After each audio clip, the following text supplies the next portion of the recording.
Hey everybody, this is Erica from the Classy Climb blog, coming today with Cortez Springer of he's Mr. Financial Health Mentor. And I think you're out of Florida, aren't you, Mr. Cortez? St. Louis. I'm Midwest guy. Midwest guy. St. Louis, my bad. I mean, you seem happy, so I was thinking sunshine, beaches. You know but what? St. Louis got some sunshine. We finally got some, man. I was in the garden today, man, for the first time this season. Just excited about a little sunshine. We've been getting slammed with rain for the last 3 weeks, so sun is finally starting to break through. So happy about that. That works awesome. So, Mr. Cortez, today, please, thank you for joining us. We're going to talk about the 3 ways to creating wealth. And so I would love for you to kick us off with number 1.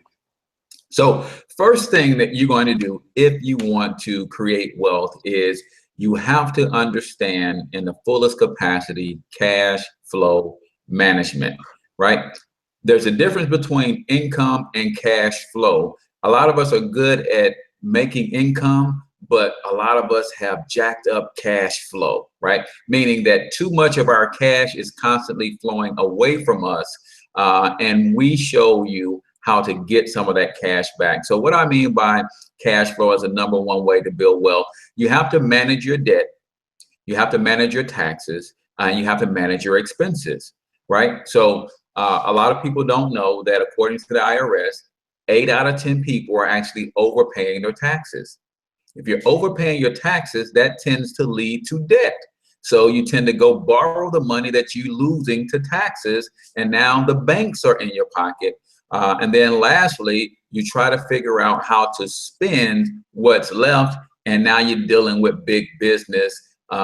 So you have to understand how to minimize your taxes, eliminate your debt, and then minimize your expenses if you stand any sort of chance of building wealth long term. So the key number 1 I'm hearing is minimize taxes. And what I hear a lot of times is like, oh, I make $100,000 a year. I'm an engineer. I make $80,000 a year. But once you really do the math on that 28% income bracket, or even a little less, because no matter where you are, even if you're in Texas, I know people love saying, oh, I'm in Texas, I'm saving money. They're not. You're still getting a big chunk. You know, instead of making that 100, you're probably making more like 70. You know, after you do all the in your net. Same thing goes if someone's running around saying I make $50,000 a year. Really, you're making $35,000 a year. And I even take it a step further. Okay, you're making $35,000 technically a year, and then on top of that, you're paying for a car. So let's go ahead and take $6 grand out for that between your taxes and insurance. Okay, let's take another. You know, where you live maybe is $1,000 a month. Let's take 12 grand out for that. So really, at the end of the year, you're making barely maybe 12 grand, you know, after all expenses are paid, if you think about it.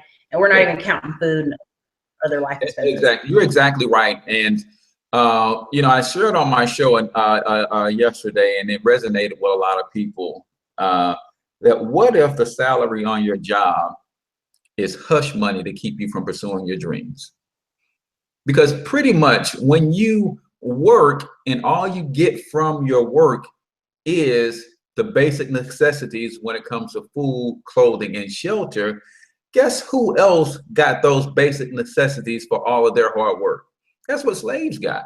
So if you are working a job and all you get at the end of the year is the basic necessities of food, clothes, and shelter, it's a tough way to look at it, but you can consider yourself being enslaved when you finish with, like you said, paying the interest on the debt to manage your debt. When you look at all of the taxes that come out, and we're just talking about income tax here. You still got state tax, you still got sales tax, you still got local tax, you got personal property tax in Missouri here. You've got all sorts of other taxes that you got to deal with. Most working class people don't realize that their taxes are their largest expense. And here's the key. In America, the way you earn your income determines how you're taxed. If you make your income with labor, you're taxed the most. If you make your income with business, you're taxed a little bit less. And if you earn your income with money or through investing, you're taxed least of all. And there's a reason that it's set up that way. See, the government wants to give benefits to those who are providing the most service, right? So if you think about what is the employee bringing to the table? Nothing. He's taking from the table. He's not producing jobs. He needs a job. So that's why he's taxed the most. The business, on the other hand, is providing jobs. When you provide jobs, you give the government more people to tax.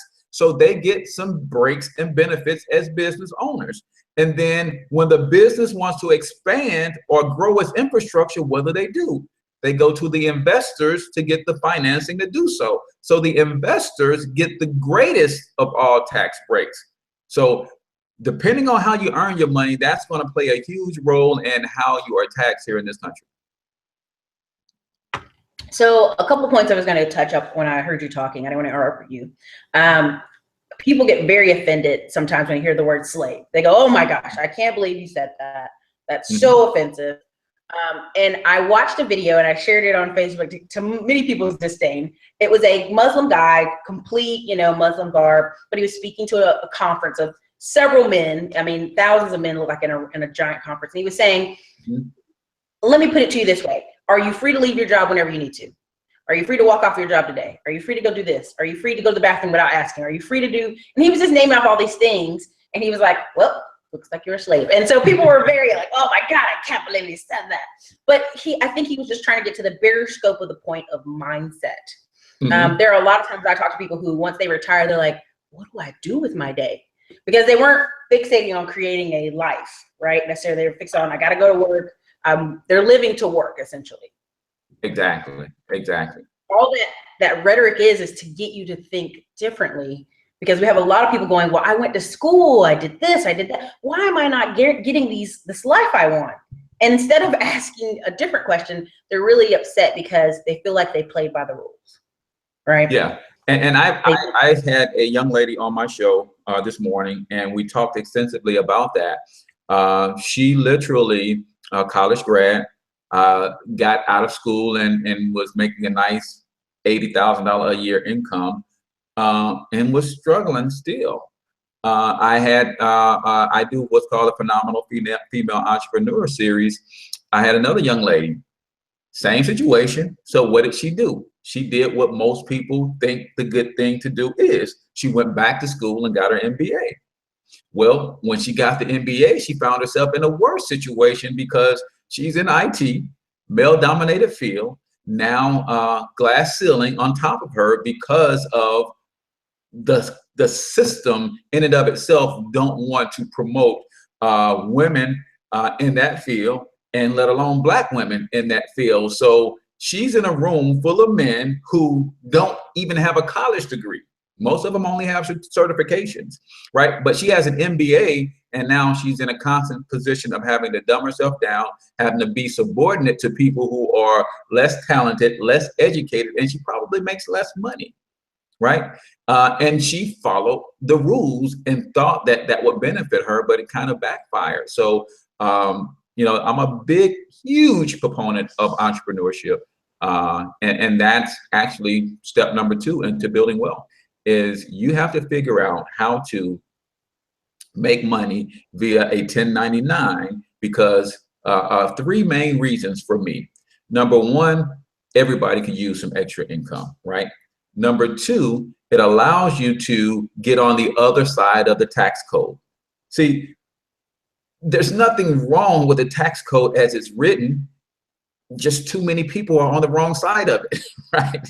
So I like to say that the game is rigged and at the same time it's fair. And you may be thinking, how could something be rigged and fair at the same time? Well, it's rigged in a sense that all of the rules are set up to benefit those who are business owners, landowners, or investors. It's fair here in America because guess what? Anybody at any given time can become a business owner, investor, or a landowner. So it's rigged and at the same time it's fair. So you can get yourself on the right side of the tax code by having a business. And then the third reason that's really important to me and why I push entrepreneurship so hard is because we have to show the children a different way. So you alluded to people doing things the right way and struggling to admit that something went wrong. Chances are people who did it the right way, got the degrees, got the certificates on the wall, and are still struggling, they are blaming themselves that they didn't do something right. They're saying, man, I got the bachelor's and that's not working out. So let me go get my master's. Then you get the master's and say, let me go get a second master's, because you're thinking that you're doing something wrong. But nobody is looking at the system itself as being flawed. So I believe it's time that we start showing the children something different. At least letting them know that entrepreneurship is an option. So that's another reason that I'm a big proponent of entrepreneurship. So you can make some extra income as an entrepreneur. You can control your own pay raises. You can dictate a lot more as an entrepreneur. You can get on the right side of the tax code and start writing off more of your lifestyle and paying less in taxes. And you can show it a different example to your children. There's nothing wrong with a child having a business and making it profitable. And if he decides to go to college, he can use the funds from his business to pay for it and not have to take out loans and things of that nature. So I believe those are the three biggest reasons that one should get into entrepreneurship. There's a couple others that we can get into if we have time, but I love to talk about those as well. So I'm going to hit on a few points that I want to follow up with. A lot of times people get those certificates or they get another degree and they're in the same company. I have a friend currently who, they're at Dell and they went and got an MBA, this $80,000, this $80,000 MBA. They go to Dell and Dell's like, all right, here's a few extra dollars.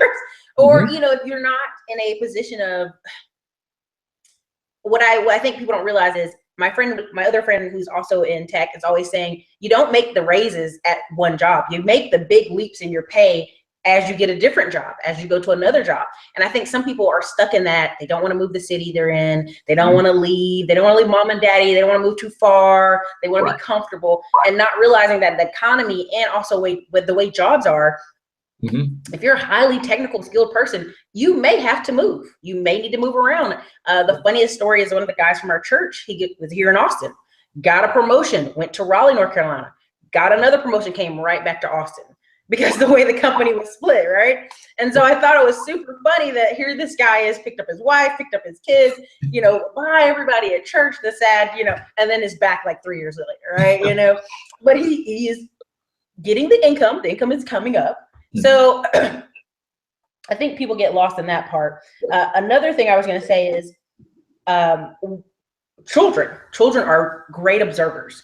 I used to have a coffee shop, an actual brick and mortar coffee shop across from a College Station. My sister had a hair salon around the corner, and my nephew, who at the time was maybe 3 or 4, maybe 4 going on 5, it was so unique to hear him say, well, I'm going to my mom's business. I'm going to my aunt's business. I'm going to have a business. I'm going to have a truck business because my uncle has a trucking business. And it's cute because at this point, this child is, what are they observing? Exactly.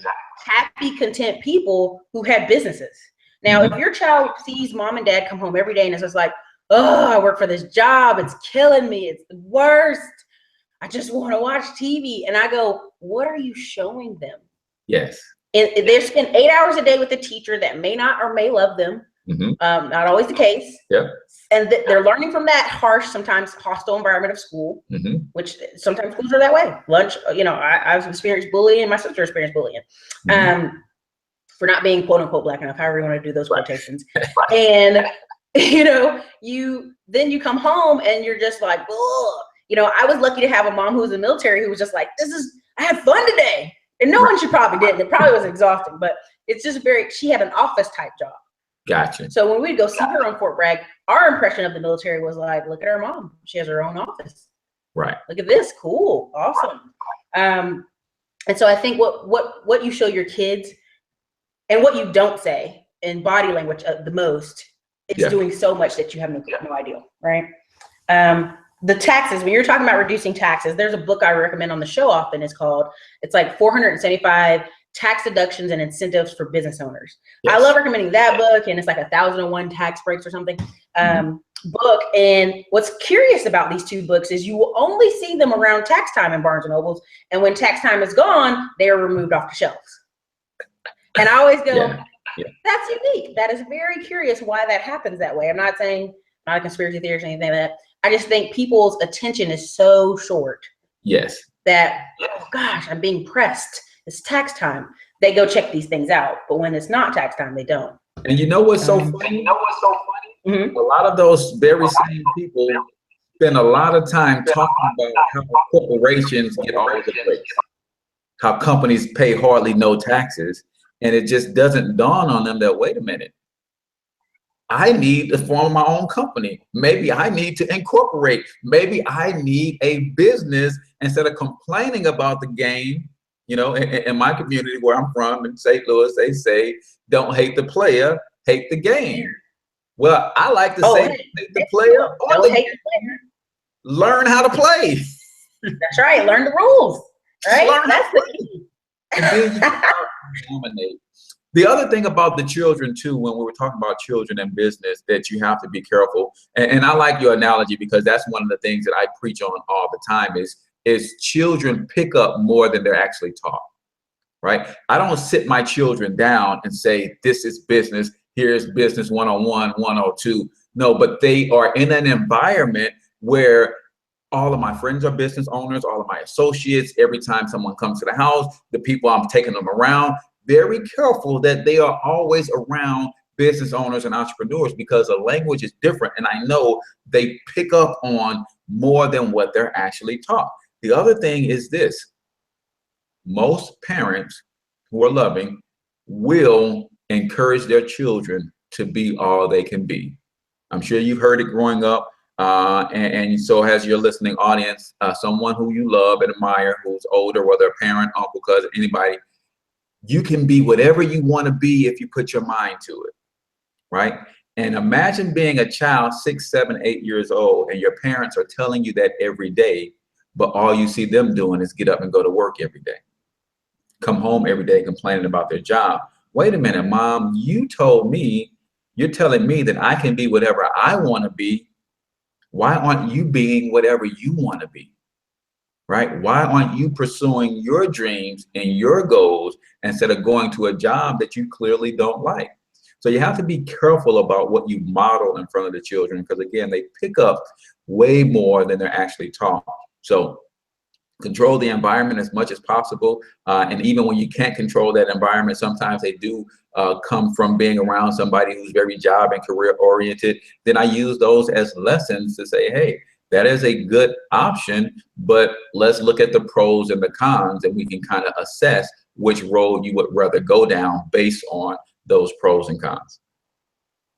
2 points. I definitely agree with everything you just said. What I love is the loophole conversation. Depending on the community you're in or around, they will be like, oh my God, you know, these businesses they got the loopholes, you know, and and the Asians got the loopholes and the special loans. And I will laugh so hard. I go, listen to me.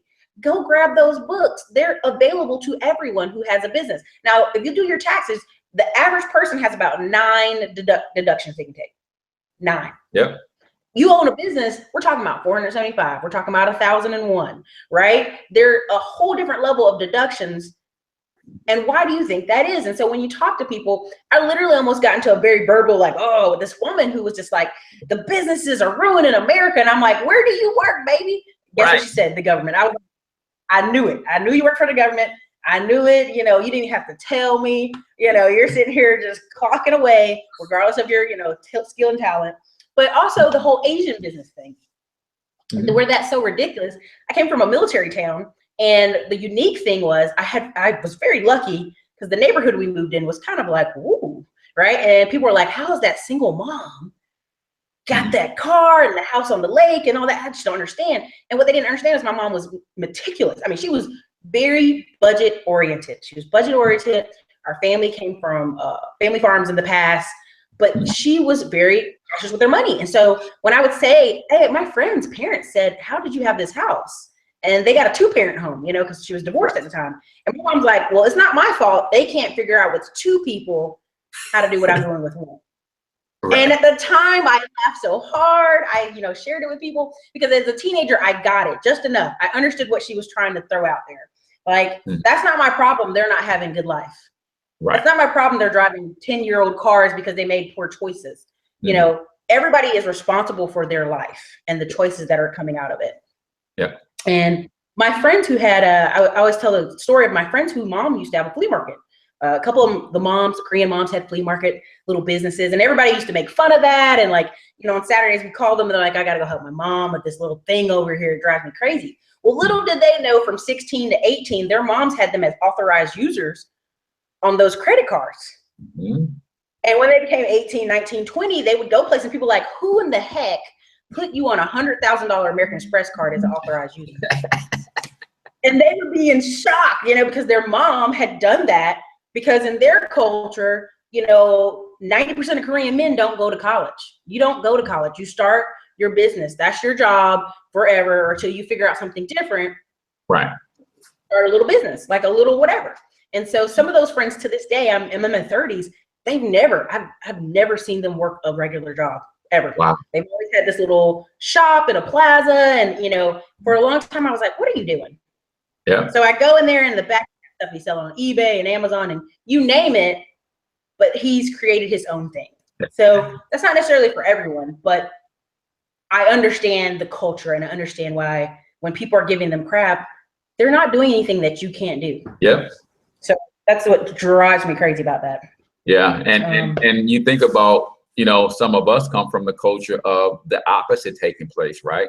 Some of us are 16, 17 years old, finding out we got ruined credit because mom had a phone in our name when we were 2, or, you know, things of that nature. So yeah, there's a different mindset and a different shift that needs to take place for a lot of people. And they're just fighting that mindset shift. At the same time, they continue to argue about their lot in life. It's like, it's not fair. It's not fair.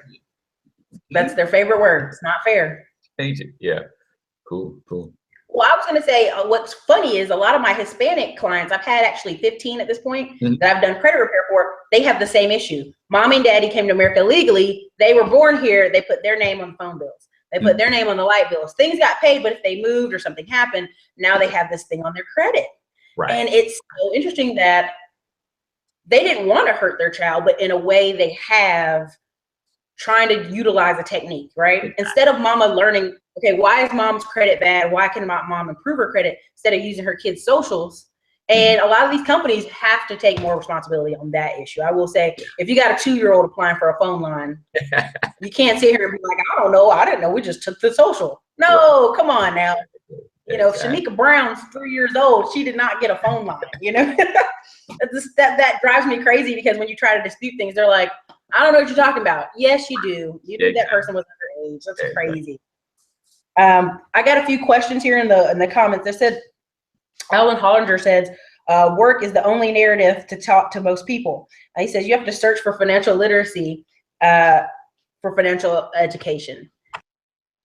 I agree with that wholeheartedly. It's not easy to, you know, when everything around you is directed to put you in the box mentally. Yes, you have to take responsibility for that. I hear a lot of people when I'm doing my financial consultations and things, or screaming about, man, I've been saying for years they should be teaching this stuff in school. Okay, you've identified the problem and you complained about the problem for 15 years, instead of saying, because they didn't teach this in school, I'm going to go and learn it on my own. I'm going to seek out a coach, a mentor. I'm going to figure some things out on my own. I'm going to read a popular book. I'm going to look at the financial news. I'm going to read financial magazines and publications so I can learn and teach myself. But, you know, again, you know, people love to complain and pass the buck and pass the blame. It's almost like a child who at 35 years old are still blaming their parents for their childhood and for, you know, where they are in life. And it's like, you can blame but so much on your parents. You were an adult from 18 to 35. What have you done to reverse the lot that they cast upon you as a young person? If you haven't done anything, then you can't continue to just blame your parents. You got to own some of that responsibility yourself. So yes, it is not taught in schools. You do have to seek this information out, but it's easy to find, especially in the day and age of the internet and all of this technology. What's funny is I have a 76-year-old client, a 72-year-old client who are both found me on the internet, and still buying properties. So don't tell me it's an age thing. It is a choice. The biggest thing, when I hear people say, Erica, you don't understand these young men and women, the life of crime, all this stuff. I'm like, listen, they have the most powerful device in their pocket, is an iPhone or a Samsung. They have a computer, they have access. It is a mental choice not to look at these things. Yep. Because people will research. I mean, the police are catching people going on YouTube, researching marijuana and how to grow marijuana at their house. And that is how they are catching them growing things at their house. Is that sad or what? I mean, they are spending hours researching something that is illegal when they could take that same mindset and that same determination to figure this out to research opportunities. I remember I remember I was going to community college and it was free, right? It was free as long as you were under 18, and it was free if you were enrolled in school, high school. So some people were leaving high school with certificates to go start work at a bank as a bank teller, different things. And I remember people going, well, nobody told me that, so I didn't know. And I'm like, well, okay, well, that's not a problem. You can actually make payments and go to school now. Well, I don't have any money. Get the car. They have money to hook the car up. They have money for the clothes and everything else. And so a lot of times I do not feel sympathy for people, because we are in a situation in a society where there's a phone, there's internet, there's a library with free stuff, information. There's countless ways, the Pell Grant, they even opened the Pell Grant up to felons. You're getting $5,000 a year, to go to school. But most people are looking at it like, well, they need to pay me to go to school. Yes. I'm a minority, or I'm a whatever, I'm a man, I'm a woman, I'm young. No, it doesn't work that way. I worked in a financial aid office, and I remember people coming in and saying, white students go, well, I know the minorities get a scholarship. And I go, actually, they don't. Because I was taking them for the interviews, and I go, no, they don't. Right. This school has over 30% minorities. They don't have any minority scholarships, And so kids would be angry, but I'd be like, there's a catalog. When I work in financial aid office, there's like a catalog of like 1,000 different little scholarships, right? And you have to come in there and look at the catalog, right? And the reason why is, when people graduate, alumni, they would start a scholarship in the name of their grandma, their mom, their whoever. And because people didn't go apply that often, it would just sit there and collect and collect. So this wealthy businessman or woman has now put this scholarship aside and sending a check every year, and it's just collecting interest in the school's, trust accounts, because people didn't want to take the extra step of coming to the financial aid office, going to our little side room that has all the catalog. Wow. So a lot of it is choice. A lot of it is choice at this point. We also have a young man, Frank, Mine One. He says, I'm in Miami and I can hear loud and clear. I think that's what he's saying. So the third point behind you, what was the third way to create wealth? You have to accumulate assets. You have to accumulate assets. Point blank period. See, there's only one wealth building formula in the world. There's only ever been one. There will only ever be one. And depending on where you are in the world, it's the same. We call it here in America, cash, asset, cash. Well, in other countries, they may not use the dollar, they may not use cash, but they use some sort of currency. So every time you get your hands on some cash or some currency, the goal should always be take a portion of it to buy, build, or invest in some sort of asset that's going to bring you back more currency. So outside of stealing wealth or inheriting wealth, that is the way wealth has been built. That's the way wealth will always be built. Problem is, we sometimes despise humble beginnings. Sometimes we can't see the benefit of, even if we can only afford $5 a week and putting that into some sort of investment, we would rather do nothing at all than do something small, right? We forget about when Walmart was a little 5 and dime store. We see it now, and if we want to go into business, we want a Walmart today.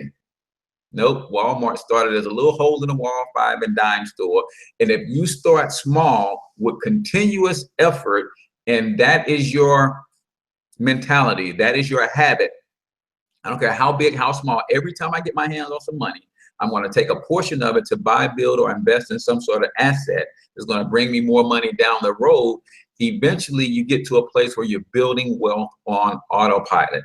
Problem is, we tend to buy a lot of liabilities and a lot of junk that we have been confused to believe are assets.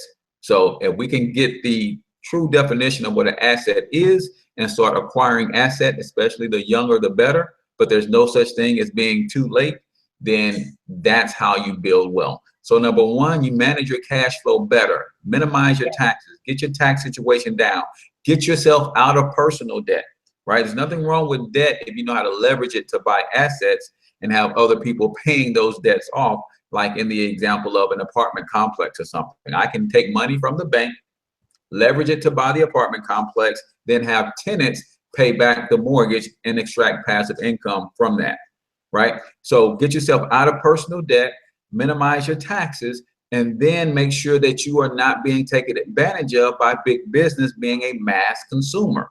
Then number two, get you a business in your life, right? I am a walking brand, right? My financial health business is a personal brand. That means everywhere I go and everything that I do, everything I spend money on is in the name of growing, promoting, or expanding my business. Therefore, 90% of my lifestyle is tax deductible, right? That saves me money. Then number three, the money that I save when I get myself out of debt, the money that I save by reducing my taxes, the money that I save by not giving big business all of my money, I should be using that to invest in some sort of income producing assets. For me, it's a lot of it is going back into my business, but then I do invest in other asset classes as well. So a business is an asset class. So when you think about diversification, a lot of people want you to be diversified inside the stock market. Well, paper assets is just one class of assets. You can be diversified all you want to. When the whole market tank, everything in the market is affected, right? But if I have some investments in the market, I have some investments in real property, I have some investments in gold, precious metals, I have some investments in collectibles, chances are all of those markets aren't going to go down at the same time. So that's true diversification. And that's one thing that I think more people have to learn and be aware of. That's why I spend a lot of time growing a business, and then I would diversify through different asset classes as well.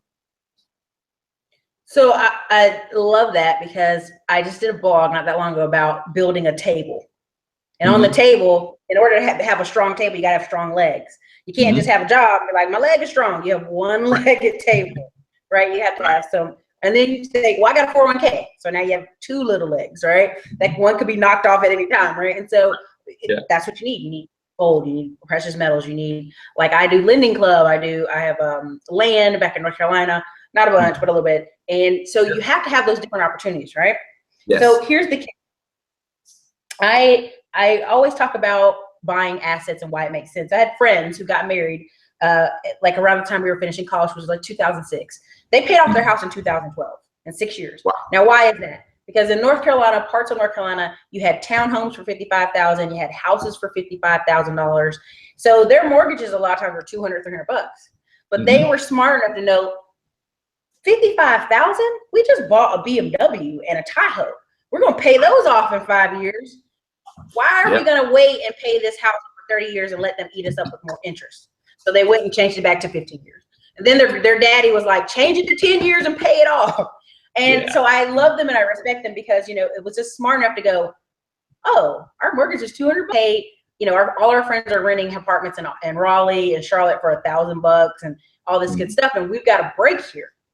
And so that's why I'm big on like little old Black people, little old people having a little house or having something they can retire in, because a lot of times they'll look up and the apartment they were living in for 20 years is now, you know, not that opportunity, you know, or the place they were thinking they were going to retire, they can't afford to retire there. So I'm very big, especially in the Southeast, of people owning homes, because it's so cheap and it's ridiculous that other people come in and buy up half a city and you guys are still buying Tahoes. Come on, man, it's ridiculous. My second story was H&R Block. I love H&R Block. It's a great learning tool if you ever want to work there and learn something if you're a young person. We had a woman come in, single parent mom. She was in the process of like lost her job, but becoming a real estate agent. So she was getting those $8,000, tax refund checks. So she got her check. She got a little cheap little house on side of town that's not that great, that bill. Cleaned it up over the course of the year. Her next income check, because not only did she get some tax breaks because she owned a home, but she also got some other breaks because now she was a real estate agent. She was getting that 1099 life, right? There you go. Took that money, moved to another part of Fed bill. A little bit better, a little bit of a more expensive house. Third year, last time I ever saw her, she got a real accountant after that. She went and got a refund and went to the third house, right? The third house is over in the nice Jack Britt area district. If people are from Fort Bragg, Fayetteville, they know what I'm talking about. And she had 2 rental properties now. She never sold the houses, she had 2 rental properties, third house. Imagine that, a single woman who's going from lost my job, want to be a real estate agent, to now owning 2 rental properties. And I think what people think is it's going to take forever. It's just going to take forever. And a lot of times it doesn't take forever. It takes you being smart with the resources you get. Yes. I used to see so many people get these $8,000, $9,000 refund checks. Their boyfriend that lives with them, but claiming 2 kids, now he's getting this. And you go, between the 2 of y'all, at some point here, there should be home ownership. There should be a paid off car. Every year you can't get a new car. Every couple of years you can't get a new car. Right.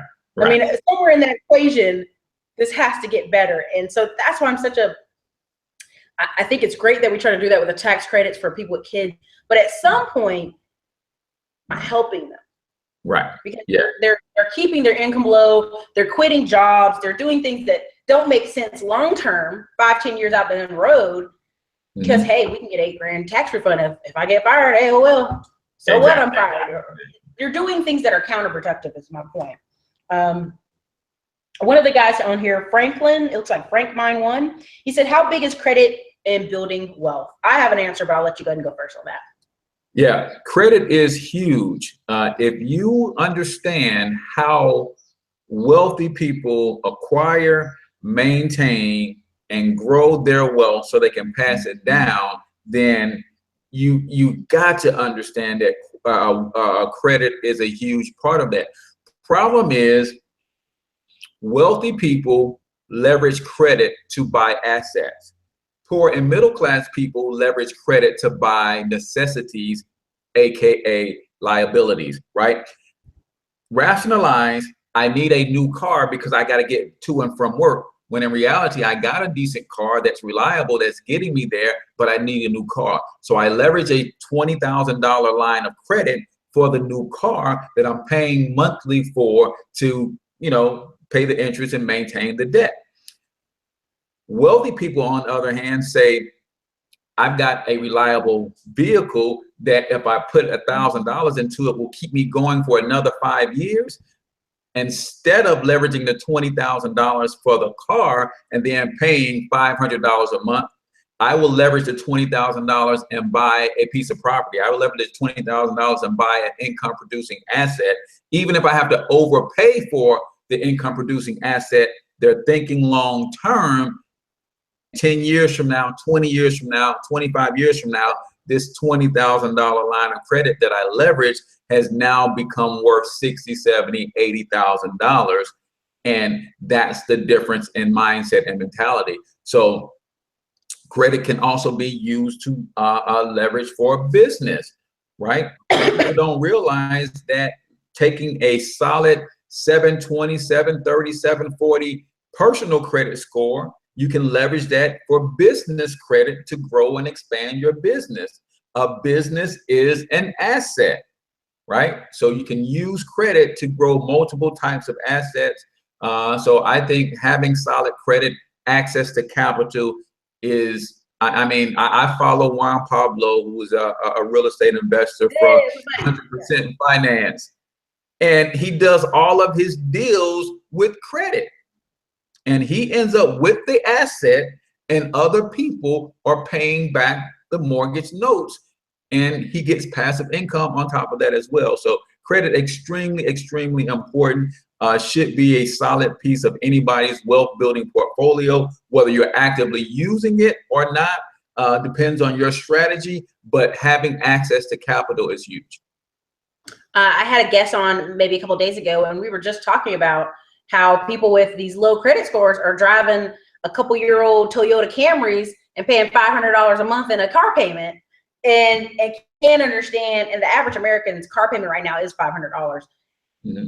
And how detrimental that is. If you only make $2,500 a month and you got a $500 car payment and $200 insurance, you are eating yourself alive there. And so when people say, well, I just can't afford a house. No, you can't afford that car payment. That's right. Not that you can't afford a house, because you were going to pay to live somewhere anyway. You can't afford that car payment.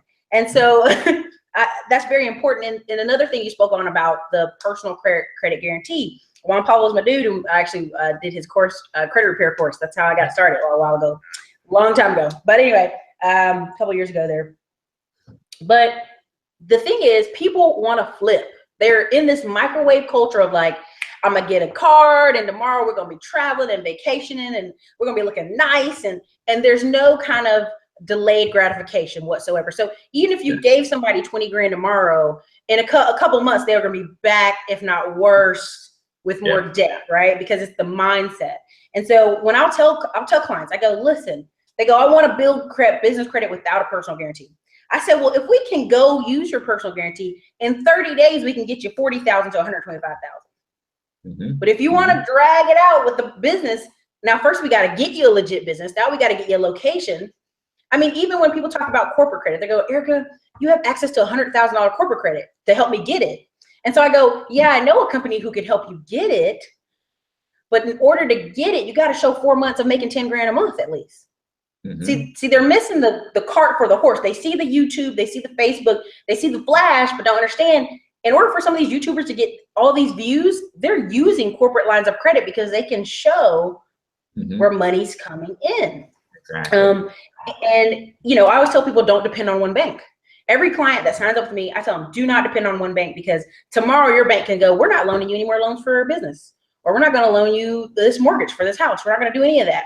But if you've got 4 banks competing with each other, and all 4 are giving you business lines of credit, business credit cards, personal credit cards, they have to compete for your business because they can see that on your credit report. Yeah. And you go, oh, I'm using this money to buy a property. I will tell you, your banker's going to say, oh, are you buying with us? Here's some documentation you need. You go, well, nope, I'm going to buy with them over there, because, it gives you the leverage to not be in a bad position. They had a lawsuit in Winston-Salem that a bank was giving bad loans to, lower income white people, Hispanic people, black people, you name them, they were doing it. They were doing these subprime loans. They could have qualified, and there were other banks in town. But when you only work with one bank, you keep all your money at one location, you do not know if there's a better interest rate or a better opportunity around the corner. Yes. And so that I'm big on credit repair. So to answer your question, yes, credit is big in helping you build, because if you want to get into a house, I remember we had a client who, he got in a house, they quoted him 11% interest rate on a house. And everybody's like, don't do it, man, don't do it. He's like, oh no, I'm not worried about it. I can just refinance in a couple months. And we're like, on a house? You're not even hearing the math. 11%. When the nation's paying 3%, you're going to be paying 11%, even if it's for 6 months. You might as well get a hard money loan and do that, and then try to get it other way, because that's terrible. There's Antonio Franklin says, I'm looking to establish corporate credit to acquire a rental property and want to know, should I establish it with PG or non-PG starting off? Okay, so we just kind of answered that. If you, here it is. A lot of my clients, I go, it's going to take you 3 to 6 months to clean your credit up anyway. 90% of the time, it's a 3-month turnaround. So it's easier to get you that $40,000 to $125,000 between your personal, because that first line, you're going to personal guarantee it. But after that, it's on your credit, and you can actually go through nav.com, and it's actually your business credit with Experian and Equifax, your paydex score and all those good things. Right. But the key is getting your foot in the door. There's a guy called Cash Flow Diaries, and he was in Austin, but he moved to Indianapolis, and he actually purchased 4 houses that were all around that $50,000 mark, and his down payments were like 10 grand a pop, right? Right. And so he was saying how it's better to use that personal guarantee that first go around, because if not, he wouldn't have had those four properties in 1 year. Right. So now anytime he goes outside of this, he can go, my real estate investment company has 4 properties, right? Exactly. Like my real estate portfolio already has 4. You know, you loan me based off that. And people don't realize you have to show some results for people to go long-term with you. Yeah, that track record is huge. And then you could be doing that while you're setting up your trade lines for your corporate credit, and you could be doing both concurrently. So that's another piece that people miss. It's not one or the other. The corporate credit is going to take you a little longer. So why not go ahead and get your personal credit right, do the personal guarantee, get your track record established, while at the same time, my good friend, Miss Yvette, she's out of Fayetteville, Georgia. She built her corporate credit before she even opened the doors to her tax planning business.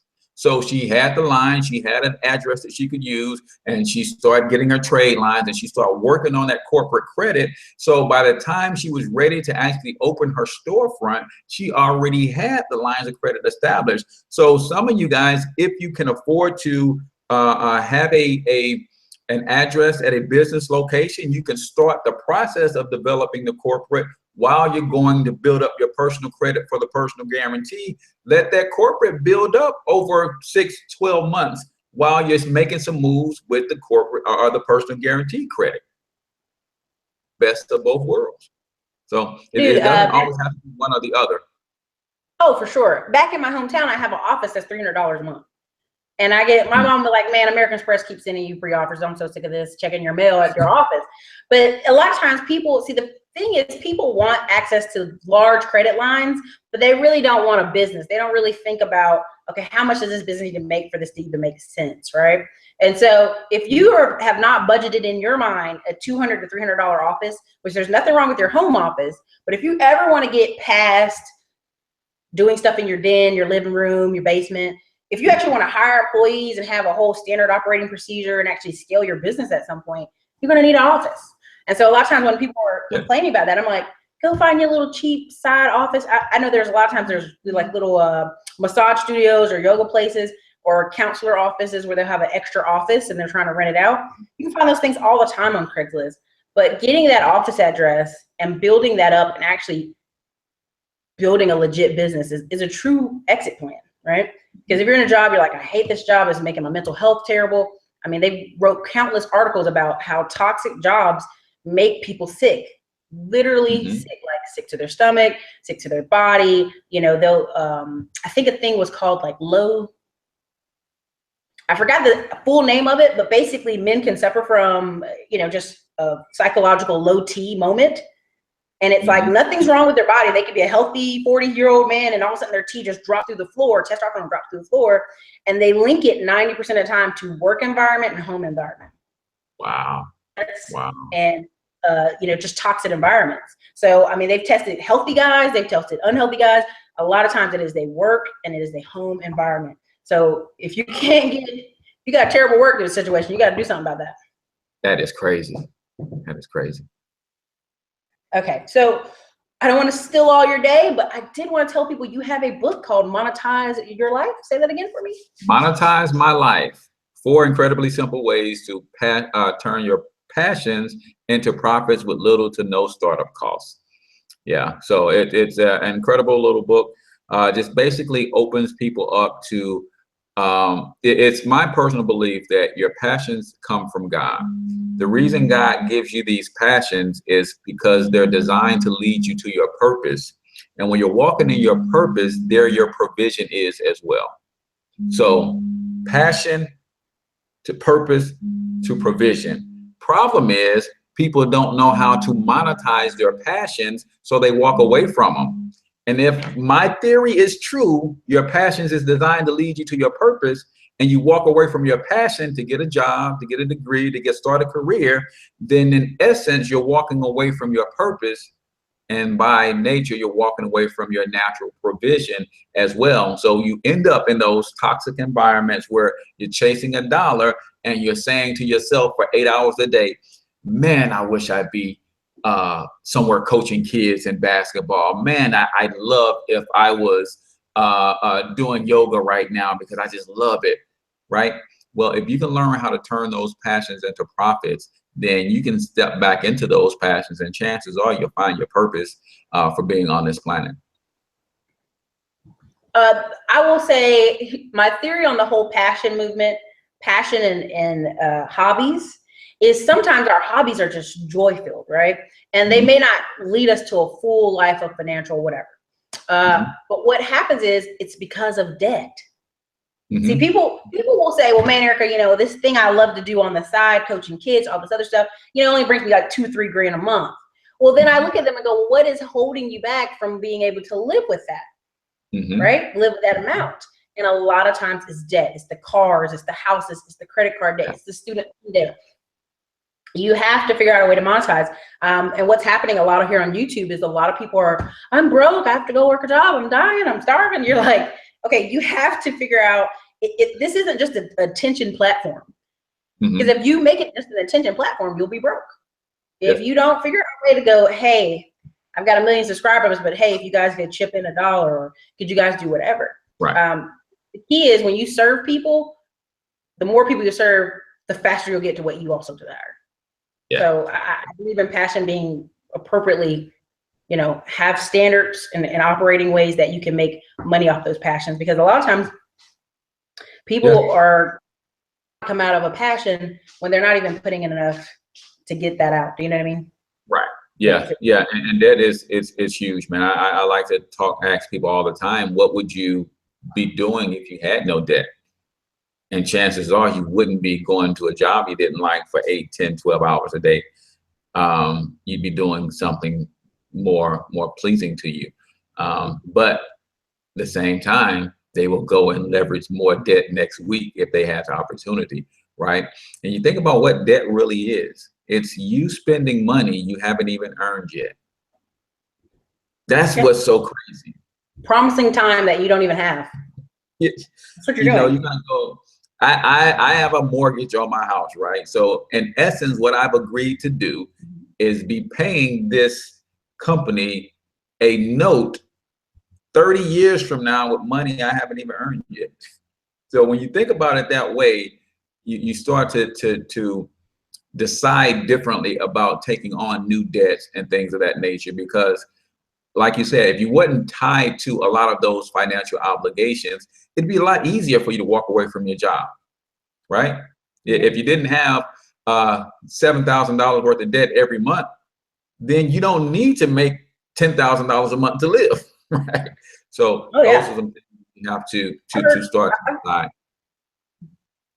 Yeah, I've heard a lot of horror stories where people have a boss or someone treating them terrible, but they couldn't walk away. And how, you know, how horrible is that, right? And so there's a couple comments.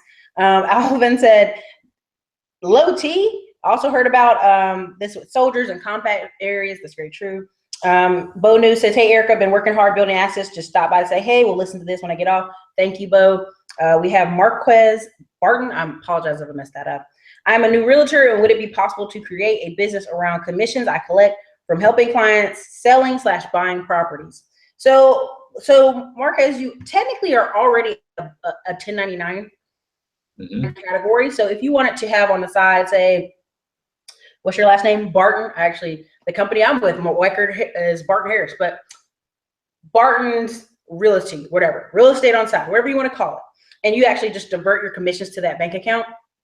You could do that. But here's the kicker. Most real estate agents, they're in real estate, but they're not in real estate, right? They're not purchasing rental properties. They're not purchasing homes. The saddest thing I've ever seen in my life is an 80-year-old realtor who I asked her, man, you must really love selling homes. She's like, I don't have any money. I can't afford to retire.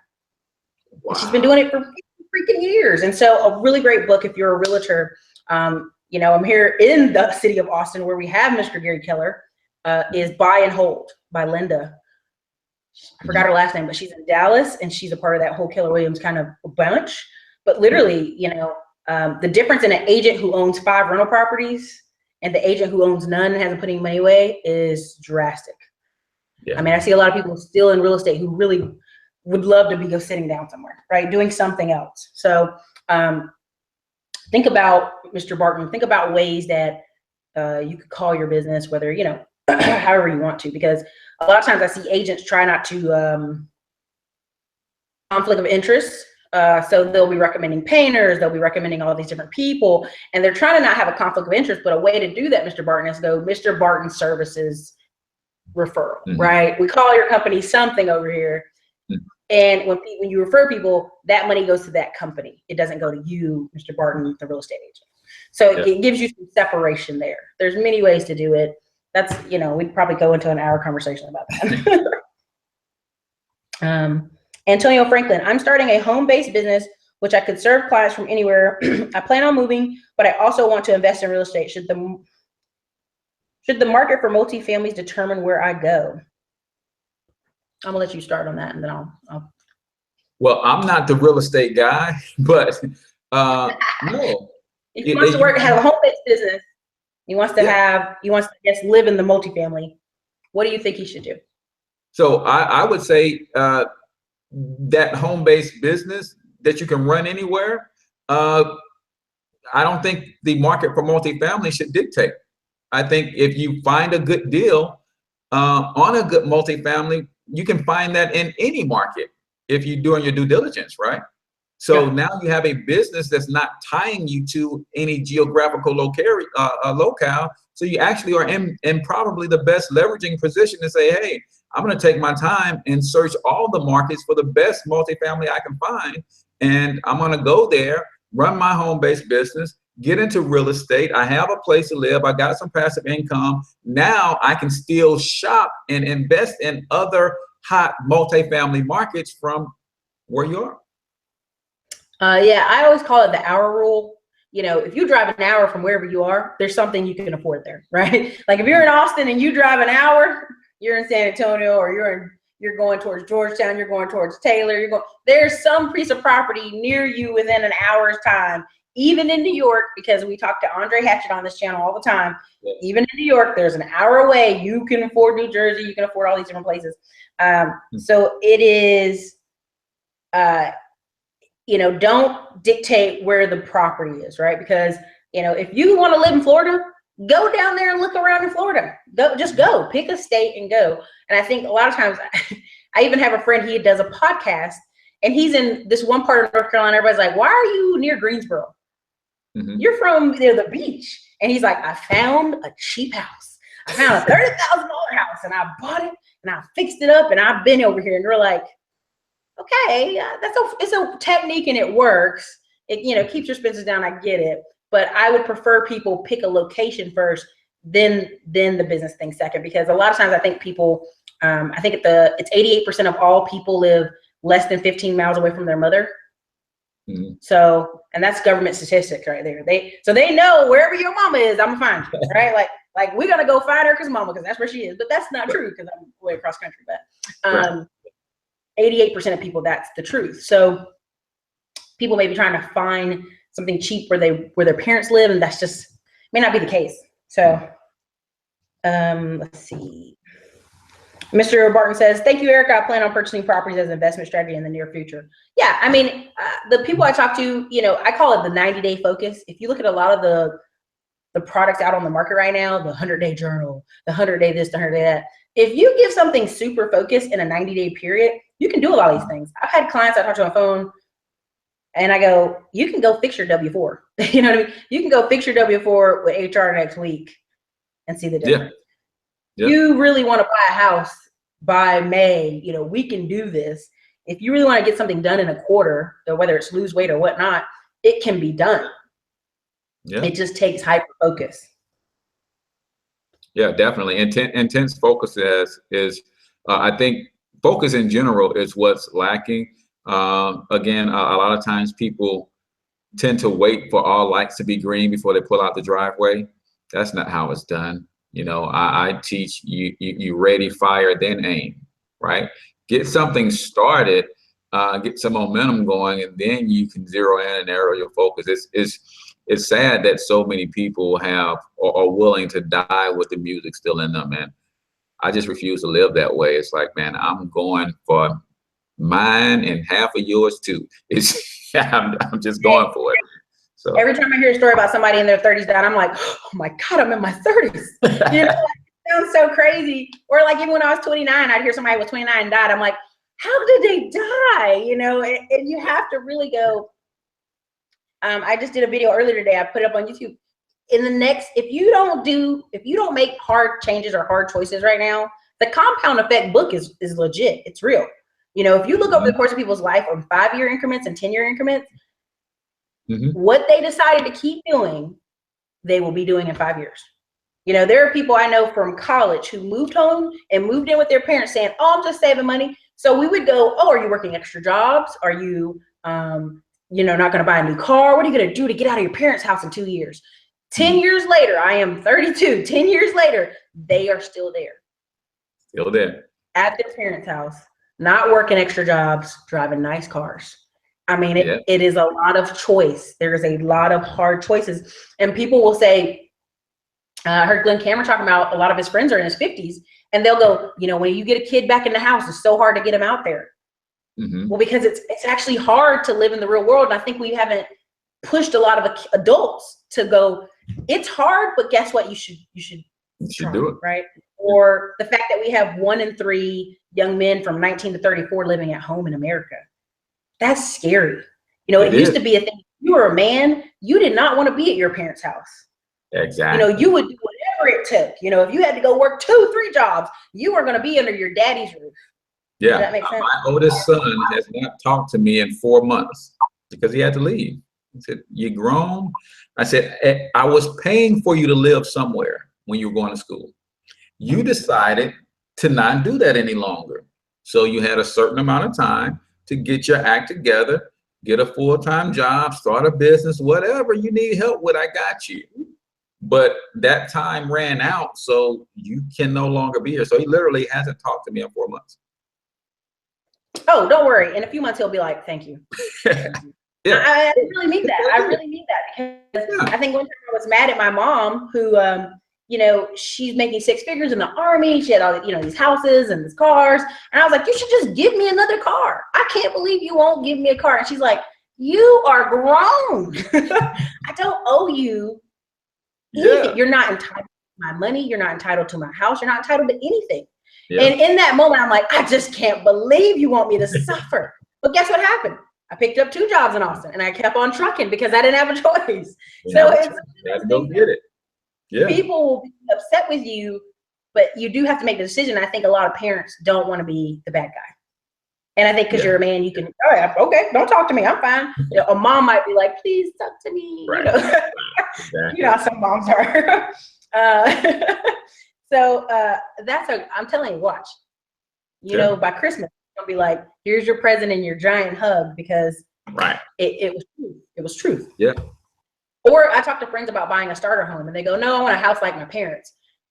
Your parents took 20, 30 years to get that house. They couldn't, you know how many jobs they worked till they got to that level to get a house, and you're just coming out of college? You get a starter dumpy house that you have to work on and paint.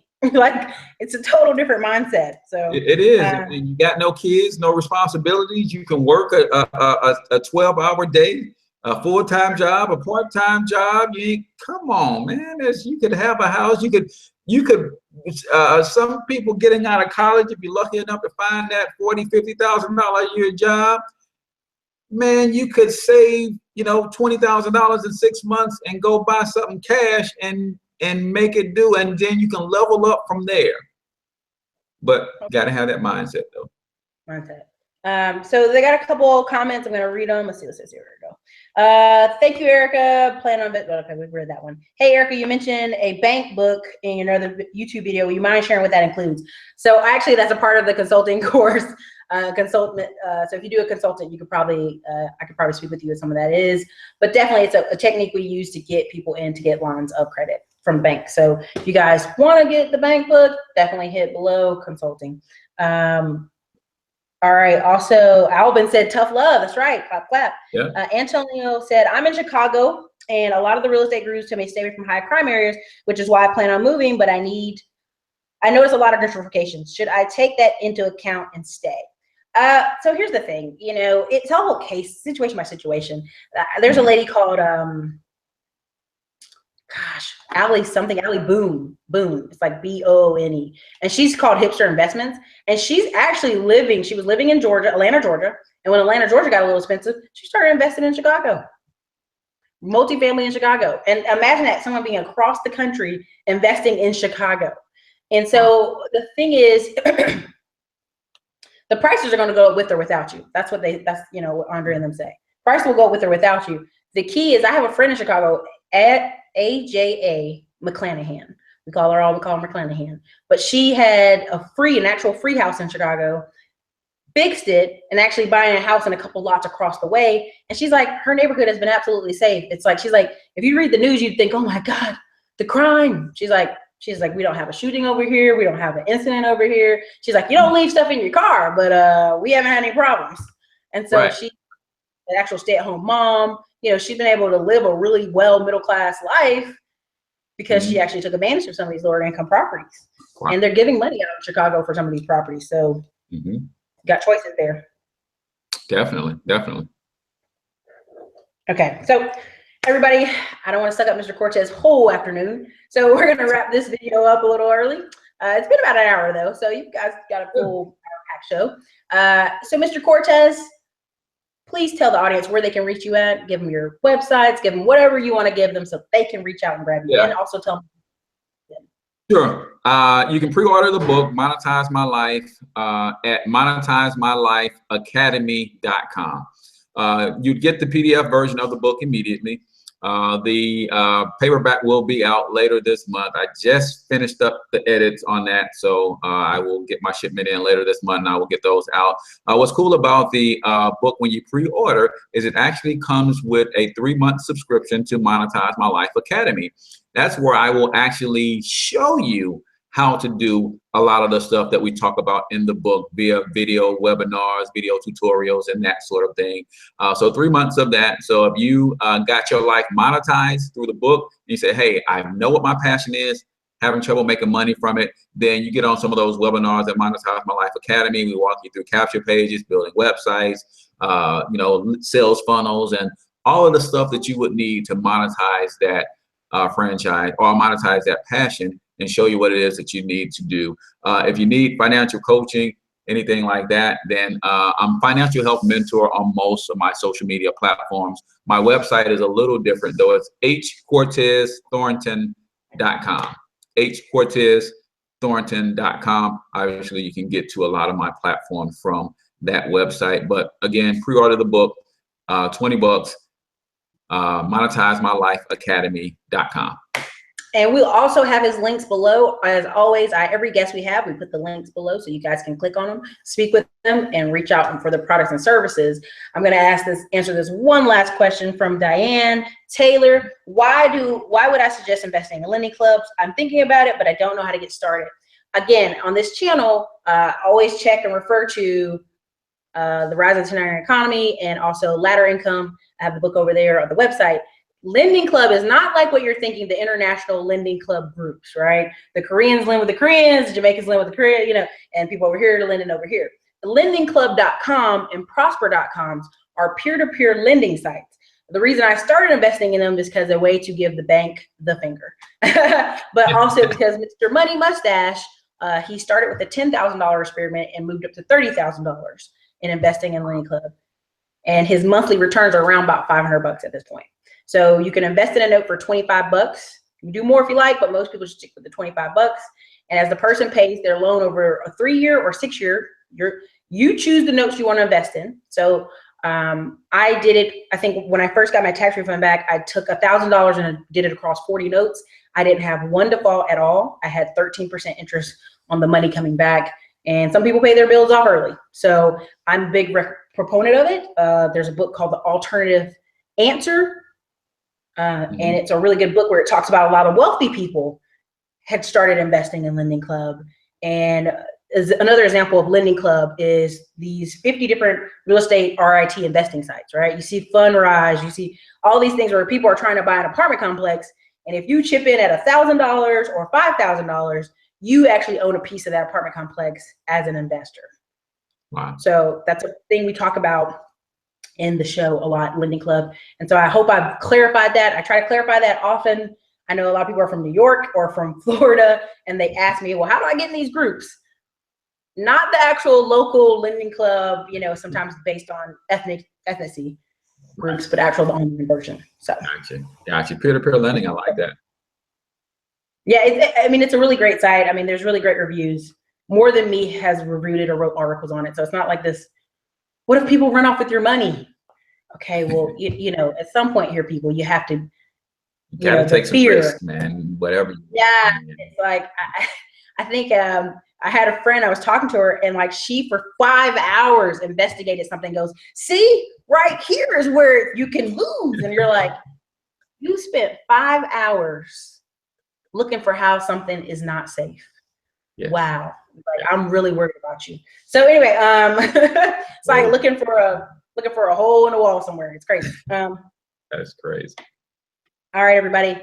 This is Erica, Classy Climb Blog. You guys know where to hit me up at the Classy Climb Blog. You know, I usually turn these interviews into blog articles, so hopefully I'll put Mr. Cortez up there, and you guys can hit his links below when we finish editing later today, probably in another 20 minutes. I've got a little bit of free time. So, Mr. Cortez, please tell the audience bye.